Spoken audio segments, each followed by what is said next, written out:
C'est avec beaucoup de plaisir qu'on vous retrouve, Muriel Maud, pour votre nouveau roman Patchouli Song aux éditions Encre Rouge. Un roman différent de ceux que vous avez présentés avant, mais on en parlera après, justement. Moi, j'aimerais bien qu'on parle de l'origine du roman, et on était en train de discuter, justement, je pense que c'est lié, de ce que vous vouliez faire.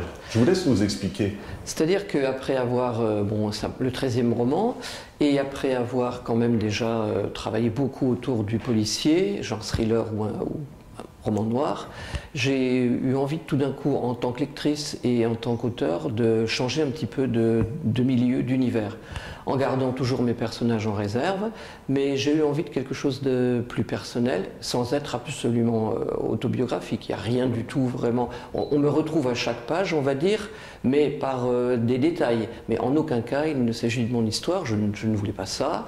Et je me suis dit que j'avais envie de parler de quelque chose qui correspondait un peu à mon état d'esprit du moment et à mon envie de redémarrer entre guillemets un nouveau cycle. Voilà. Mais je vais rester encore un petit peu sur cette idée parce que je trouve ça courageux de dire je suis habitué au polar, mais maintenant je ne sais pas que je m'en lasse, mais j'en ai fait un peu le tour. Est-ce qu'il y avait l'angoisse de la page blanche du coup, parce qu'on se dit il faut que je change de sujet, ou est-ce que vous l'avez trouvé rapidement? Non, il n'y avait aucune angoisse de page blanche, pour la bonne raison que ce roman, je le portais depuis pas mal d'années. Mais je n'avais pas trouvé l'approche qui me permettait d'écrire ce que j'avais envie d'écrire. Ça fait à peu près 4-5 ans que j'y songe, mais je m'étais dit, je ne peux pas mettre simplement sur le papier sans construire une véritable histoire, et il me manquait un point de départ, qui est venu tout d'un coup au mois de septembre 2024. Et tout d'un coup, j'ai senti comme ça les personnages venir, j'avais déjà une idée de certains, et j'ai démarré à la main, comme d'habitude. Et ensuite, je suis passé au clavier, et le roman a été écrit un peu début septembre, octobre, novembre. Fin novembre, il était terminé. C'est-à-dire qu'en 2 mois, il était terminé, sans volontairement, de ma part, mettre tous les détails qui s'y trouvent. Et lorsque j'ai relu le roman, j'ai laissé un petit peu poser les choses, et 3 semaines après, j'ai relu le roman pour faire une correction, des choses comme ça, et j'ai trouvé des indices à chaque page de choses que j'avais eu envie de raconter depuis longtemps. Voilà. Mais c'est justement, ça a maturé, quand vous dites j'ai eu le point de départ, il fallait juste un élément déclencheur, et tout s'est enchaîné alors. Tout à fait. C'est assez fascinant ça, non? Tout était prêt, l'envie de... la musique, c'est la musique que j'écoute, j'écoute cette musique depuis que j'ai 14-15 ans, et je continue encore aujourd'hui, encore à faire des découvertes d'ailleurs. Mais tout d'un coup, il me manquait, on va dire quelque chose, un point de départ qui permette d'être un fil conducteur à beaucoup de choses et beaucoup de personnages, beaucoup de disques que j'avais envie d'évoquer. Mais il me manquait ce fil conducteur. Je sentais qu'il était quelque part, et il est venu tout à fait par hasard sur une terrasse au soleil en Italie au mois de septembre. C'est sublime. Alors on va quand même raconter un petit peu l'intrigue si vous voulez. Si je résumais, je dirais que c'est des souvenirs d'amitié plus qu'adolescent, presque adulte, et puis aussi une histoire romantique et des secrets cachés, quoi. Bref, c'est une réflexion sur la vie d'une personne qui voit un peu sa vie justement avec du recul. Tout à fait, vous avez parfaitement résumé. Dans l'article qui est paru ces jours-ci dans l'Est républicain, la journaliste avait vraiment bien cerné la chose en disant que c'était aussi un ode au sentiment, à l'amitié, à l'amour, à tout ça.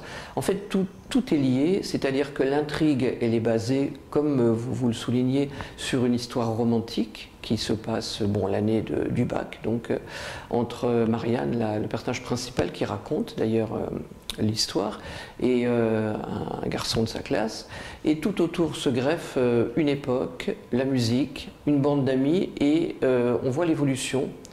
Et on voit ensuite, pas mal d'années plus tard, on va dire, quand les cheveux commencent à blanchir, tout d'un coup on voit ce que les gens ont fait de leurs rêves et de leurs envies, ce qu'ils sont devenus. Et c'est quelque chose qui, surtout à un certain âge, pour moi est important de savoir où on en est, de l'enfant qu'on a été, ça on a un peu dépassé la chose, mais de l'adolescent qu'on a été. Et je pense qu'à ce moment-là, on est plein d'optimisme, d'envie, de rêve. Et la vie, le travail fait que les années passent, on en réalise quelques-uns, on en oublie d'autres sans se rendre compte qu'on les a oubliés. Et tout ça est remonté tout d'un coup et a été, on va dire, porté par les personnages que j'ai voulu proche de pas mal de gens que j'ai rencontrés, mais pas du tout identique. C'est-à-dire qu'il y a des traits, mais il n'y a pas un personnage qui corresponde à un ami particulier.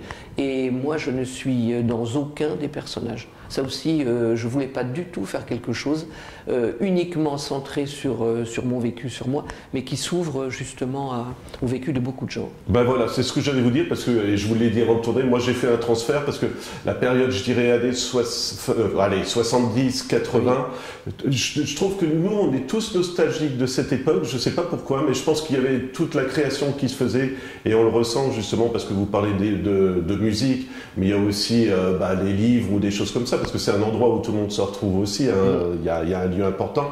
Et c'est de la nostalgie, mais c'est pas de la mélancolie. Je sais pas si vous voyez la nuance. C'est que la nostalgie, on s'y ressource. La mélancolie, pardon, il y a un peu de tristesse. Et dans votre roman, il n'y a pas de tristesse, en fait. Et mon éditeur, justement, quand on a parlé, a utilisé une expression que j'ai beaucoup aimée, une nostalgie positive. Voilà. Parce qu'en fait, c'est quelque chose qui nous porte. Certaines personnes vous diront, moi le passé, ça n'a aucune importance et tout. Sauf que le passé, il nous construit, comme le présent et comme les projets, c'est-à-dire l'avenir. Et moi j'ai voulu qu'on ressente quelque part, comme je le ressens, cette puissance des trois époques liées, on va dire des trois périodes de la vie liées.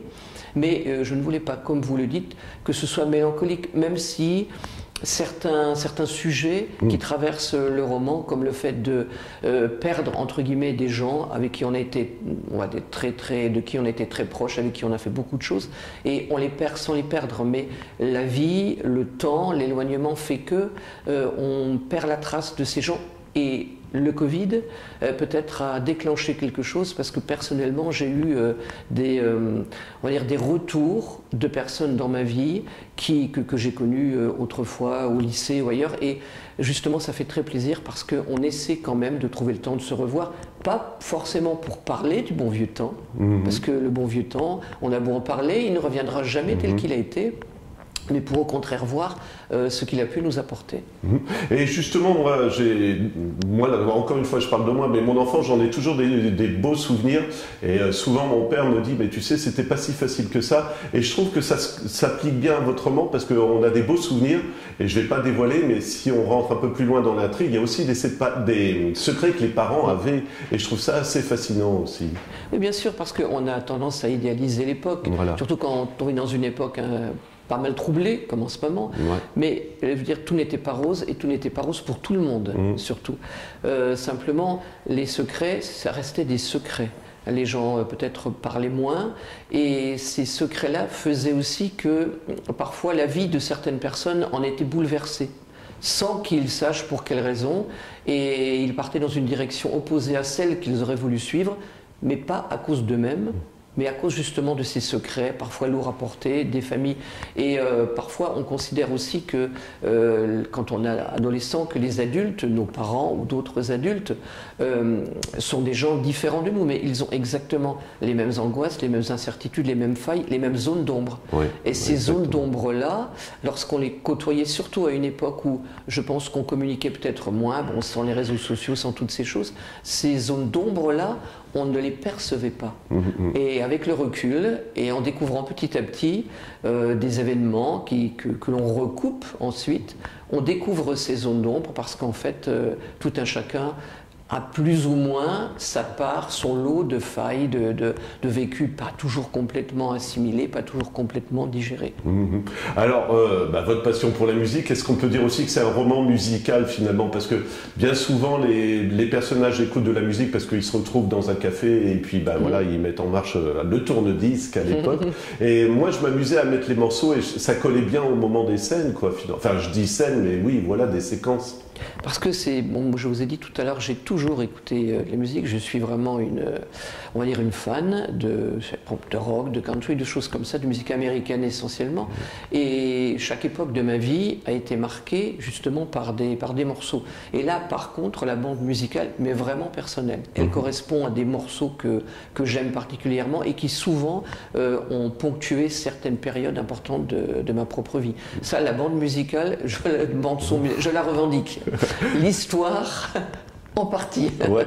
Ben, à tel point que Patchouli Song, c'est quand même une chanson qui va être créée. Je ne sais pas si vous voulez en donner trop de détails parce que c'est important, le titre du roman. Je ne sais pas si vous voulez dire, en parler plus. Disons que c'est un poème, voilà. C'est un texte qui n'a pas été mis en musique, mais c'est un texte effectivement qui recoupe tous les éléments de cette époque et qui a été écrit par l'un des personnages pour un autre personnage et qui donne bien le ton du fil conducteur de l'histoire. Et puis l'aspect nostalgique aussi, on va dire. Tout à fait, et en plus comme j'adore le patchouli et que j'en porte depuis mes 15 ans, donc il fallait quand même que je laisse mon empreinte. Alors vous, c'est la musique, moi c'est le cinéma, j'ai pas pu m'empêcher de penser à deux films, c'est Diabolomante et Les Copains d'abord. Alors je sais pas si ça vous dit quelque chose, Les Copains d'abord, parce que sur le final du roman, ils sont tous adultes, ils se retrouvent et ils ont changé et ils ont eu aussi leur vie et ils doivent... C'est un peu bizarre de se retrouver amis finalement, parce que la vie a fait, comme vous l'avez dit, son travail aussi. Mais je pense qu'effectivement ce genre de film est important parce qu'on s'aperçoit que des gens dont on a été proche, je ne parle pas simplement de copains qu'on a côtoyés, mais de gens dont on a été proche, même si on les revoit 30 ans plus tard, la complicité renaît tout de suite, malgré les différences. Et quand on les retrouve, on parle forcément un petit peu de notre passé, on évoque des gens qu'on avait en commun, parfois qui ne sont plus de ce monde aussi, mais en même temps, on sent que les attaches qu'on a eues à cette époque, tous les liens, sont d'une importance capitale. Et ces liens, ça c'est mon avis, mais ces liens, j'ai l'impression, nous construisent beaucoup plus que, par exemple, des amitiés tardives. Je ne nie pas leur importance, mais elles sont différentes parce que nous avons déjà notre personnalité, alors que les amitiés de jeunesse, d'enfance, mais surtout, je pense, d'adolescence et de jeunes adultes, sont celles qui vont parfois nous construire, nous faire nous découvrir le monde ensemble, et sont des traces indélébiles. Et lorsque vous rencontrez ces mêmes amis plus tard, peu importe leur vécu, peu importe leurs doutes, leur réussite, la complicité renaît automatiquement. C'est aussi des repères, des amis comme ça, je pense, parce que comme vous le disiez, on s'est construit à une époque et on se pose des questions parfois en disant est-ce que je me suis trompé, et quand on parle à des amis de la même époque, ça aide beaucoup, quoi. Bien sûr, eux peuvent comprendre. Voilà, exactement. Moi je vais parler un petit peu, je dirais les intrigues polars, mais je ne veux pas rentrer dans le détail, mais comment ça vous est venu? Est-ce que je me suis dit, est-ce que c'était pas la première idée pour pouvoir assembler tout le roman, ou comment ces scènes sont arrivées justement? Non, pas du tout. La première idée, ça a été l'histoire du personnage principal, on peut dire Marianne et Rodolphe. C'est ça qui m'est apparu tout d'un coup en me disant qu'à partir de là, je pouvais mettre ce que j'avais envie de mettre. Et les intrigues policières, elles sont en partie de choses que j'ai pu ou vivre ou connaître. Et que j'ai transposées de manière romancée. Et c'est peut-être aussi, lors du Covid, j'ai fait l'arbre généalogique de ma famille. Et le fait de remonter comme ça dans le temps, j'ai imaginé, tout en faisant ça, bon, peut-être aussi mon côté toujours un peu romancier, j'ai imaginé des intrigues qui auraient pu se passer. Et je crois que ça, c'est ressenti et m'a facilité la construction on va dire, d'une partie du roman, notamment la partie finale, puisqu'on découvre les choses qu'on a pu peut-être sentir auparavant, mais on les découvre simplement à la fin. C'est toujours ce que je veux, ne découvrir les choses qu'à la fin. Et je trouve qu'à l'époque des réseaux sociaux, la façon dont vous présentez justement, qu'il n'y avait pas de Facebook où on règle ses comptes ou des choses comme ça, le poids du secret, il est super plus important, je dirais, quand vous le racontez comme ça, quoi, finalement. Bien sûr, parce que les réseaux sociaux permettent parfois aux gens, sous couvert d'anonymat ou pas, de se libérer de certaines choses, que ce soit en positif ou en négatif. Par contre, là, il n'y avait rien. Il y avait les copains qui en parlaient, il y avait parfois quelques personnes à qui on osait faire une confidence, et puis les choses restaient, parce que la parole circulait beaucoup moins. Même à l'intérieur des familles, c'était différent. On vivait ensemble, on échangeait, mais je crois qu'on avait beaucoup plus peut-être de mal à parler de soi, alors qu'aujourd'hui, se mettre en scène devient presque quelque chose de banal. Ouais. mais presque futile aussi, je dirais. À la limite, quand on avait le secret, on n'en parlait pas, c'est malheureux, mais c'est quand on le découvre des années en arrière qu'on réagit aussi. Encore une fois, on s'est construit sans savoir aussi, finalement, j'ai l'impression de ces choses-là. Oui, et c'est vrai qu'on a dû se construire malgré, parce que quelque part le secret était rattaché à des moments difficiles. On s'est donc construit avec ça, mais effectivement, les choses n'étaient divulguées qu'à la fin. Et il y a un côté, on va dire, comme vous le soulignez, qui est beaucoup plus futile aujourd'hui, mais il y a un autre côté aussi, c'est que lorsque ces choses sont découvertes, on ne peut pas revenir en arrière. Et si on les avait connues à un certain moment, je parle vraiment du roman, si les personnages les avaient connus à un certain moment, il est clair que certains chagrins auraient été évités. Mais c'est un plaisir de romancière, ça, non? C'est un vilain mot, mais je veux dire de torturer ces personnages, justement. C'est pas un plaisir de romancière, c'est le sentiment que lorsque quelque chose est passé, on peut y songer, on peut le refaire dans sa tête, mais comme je l'ai dit, on ne peut pas ressusciter le passé. On ne peut pas, même si on essaie. Même si on veut revenir en arrière, même si on essaie de recréer, il va y avoir quelque chose qui va être recréé par rapport au passé. Mais le passé, c'est quelque chose qui ne passe pas, c'est ce que je dis aussi dans le roman, parce que vous avez un poids, mais parfois quelque chose de très bien aussi. Donc il est là, il existe, mais vous ne pouvez pas le changer. Et lorsque les personnages apprennent en fin de roman certaines choses, il est en apparence trop tard. Trop tard. Ça sera une de mes dernières questions, mais vous disiez que c'est pas vraiment vous, mais quand même un petit peu, quoi, je dirais. Est-ce que c'est un plaisir de se replonger dans ces souvenirs? Alors je reviens à nostalgie, mélancolie, mais est-ce que ça peut être un peu douloureux aussi? Douloureux, non. Personnellement, je suis quelqu'un qui aime la nostalgie et qui aime aussi la mélancolie, mais qui ne voit pas le passé comme quelque chose de triste. Peu importe les événements, je le vois comme une étape, et une étape qui fait partie de moi et à laquelle je tiens. Mais ce n'est pas quelque chose qui va régir mon présent ou mon futur. Mais c'est quelque chose d'important pour moi, et j'aime m'y replonger. Et j'aime aussi, par exemple, quelque chose effectivement qui vient bien de moi, c'est ma saison préférée, l'automne, et le mois que j'aime, le mois de novembre. Contrairement à beaucoup de gens, j'aime les ciels gris, j'aime les mers du Nord. J'aime tout ce qui est triste, les chansons tristes, et pourtant je ne suis pas du tout quelqu'un, on va dire, de pessimiste ou quoi. Mais je trouve qu'il y a une beauté dans la nostalgie, dans une forme de mélancolie, et je le dis aussi dans la tristesse. Il y a une beauté qui est extrêmement touchante et qui nous oblige, peut-être parfois, à nous replonger au fond de nous-mêmes. Ce que la joie, ce que le soleil ne fait pas forcément. C'est comme ça que je ressens les choses. Il y a une expression aussi, on dit toujours qu'on parle des trains qui n'arrivent pas à l'heure, mais des trains qui arrivent à l'heure, c'est moins intéressant. Tout à fait, voilà. Mais malgré tout, ça sera ma dernière question, il y a de la lumière sur le final de votre roman. Je ne veux pas le dévoiler, mais ça fait du bien aussi. Parce que quelque part, il le mérite. Et je ne donne pas de nom, je ne dis rien du tout. Voilà, parce que quelque part, il le mérite, parce que j'aimais beaucoup mes personnages. Et parce que peut-être je songe déjà à une suite. Pas forcément une suite, mais à reprendre les personnages, certains. Et parce qu'il y a des choses qui sont restées quand même en suspens. Et qu'il y a des envies. Certains sont allés au bout, quelque part, de leurs envies et de leurs trouvailles. Mais il y a encore des projets. Et il y a encore des choses de leurs 17-18 ans à réaliser, et il y a encore des points obscurs, et peut-être encore des gens à retrouver. Donc tout ça me donne envie déjà de préparer un autre roman qui ne sera pas une suite vraiment, mais qui sera le prolongement d'un univers dans lequel je me suis vraiment plongé avec délice. Et ça vous est venu pendant que vous écriviez, j'imagine, pas une suite, mais de donner un prolongement, comme vous disiez, ou vous sentiez tellement bien dans ce monde-là, je pense. Tout à fait, je me sentais bien dans ce monde-là, et je me suis attaché de plus en plus aux personnages. À tous, mais à certains en particulier.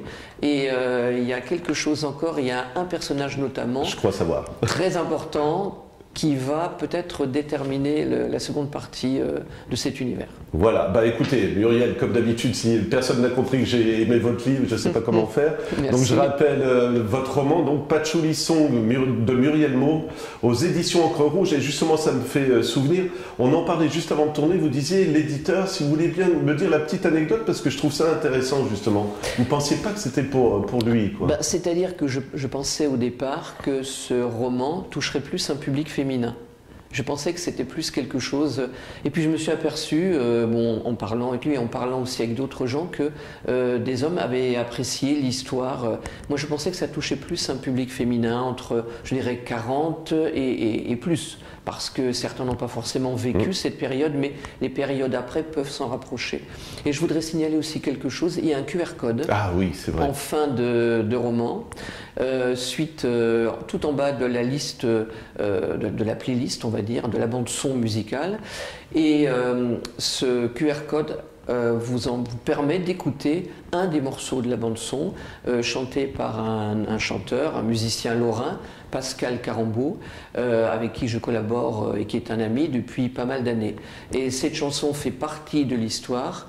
Et donc cette chanson, Pascal a écrit la musique et j'en ai écrit les paroles. Et Pierre en a fait les arrangements avec Pascal, un autre ami de Pascal.